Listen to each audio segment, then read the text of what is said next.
ನಮಸ್ಕಾರ ಎಲ್ಲರಿಗೂ. ಇಂದು ನಾವು ಒಂದು ಇಂಟ್ರೆಸ್ಟಿಂಗ್ ಮತ್ತು ಹಲವರಿಗೆ ಡೌಟ್ ಇರುವ ವಿಷಯದ ಬಗ್ಗೆ ಮಾತನಾಡೋಣ. ದೀರ್ಘಕಾಲ ಸೆಕ್ಸುವಲ್ ಸ್ಯಾಟಿಸ್ಫ್ಯಾಕ್ಷನ್ ಇಲ್ಲದೆ ಇದ್ದರೆ ಏನಾಗುತ್ತದೆ ಅನ್ನೋದನ್ನು ಸರಳವಾಗಿ ನೋಡೋಣ. ಮೊದಲಿಗೆ ತಿಳಿದುಕೊಳ್ಳಬೇಕಾದ ವಿಷಯ ಏನೆಂದರೆ, ಇದರಿಂದ ದೇಹಕ್ಕೆ ಯಾವುದೇ ಗಂಭೀರ ಹಾನಿ ಆಗುವುದಿಲ್ಲ, ಆದರೆ ಕೆಲವು ಮಾನಸಿಕ ಮತ್ತು ಭಾವನಾತ್ಮಕ ಪರಿಣಾಮಗಳು ಕಾಣಿಸಬಹುದು. ಸಾಮಾನ್ಯವಾಗಿ ವ್ಯಕ್ತಿಗೆ ಇರಿಟೇಷನ್ ಹೆಚ್ಚಾಗಬಹುದು. ಅಂದರೆ ಚಿಕ್ಕ ವಿಷಯಕ್ಕೂ ಬೇಗ ಕೋಪ ಬರುವುದು ಅಥವಾ ಅಸಹನೆ ಕಾಣಿಸಿಕೊಳ್ಳುವುದು. ಇದಕ್ಕೆ ಕಾರಣ ನಮ್ಮ ದೇಹದಲ್ಲಿ ಡೋಪಾಮೈನ್ ಮತ್ತು ಎಂಡೋರ್ಫಿನ್ಸ್ ಎಂಬ ಫೀಲ್ ಗುಡ್ ಹಾರ್ಮೋನ್ಸ್ ಕಡಿಮೆ ಪ್ರಮಾಣದಲ್ಲಿ ಬಿಡುಗಡೆಯಾಗುವುದು. ಇದರಿಂದ ಮೂಡ್ ಚೇಂಜಸ್ ಕೂಡ ಕಾಣಿಸಬಹುದು.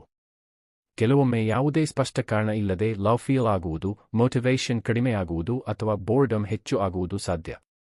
ಇನ್ನೊಂದು ಮುಖ್ಯ ಪರಿಣಾಮ ಎಂದರೆ ಮೈಂಡ್ ಡಿಸ್ಟ್ರಾಕ್ಷನ್.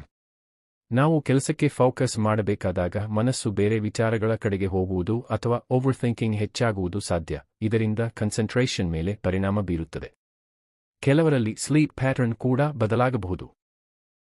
ಅಂದರೆ ಸರಿಯಾಗಿ ನಿದ್ರೆ ಬಾರದಿರುವುದು ಅಥವಾ ಬಾಡಿ ರಿಲ್ಯಾಕ್ಸ್ ಆಗದಿರುವುದು ಕಾಣಿಸಬಹುದು.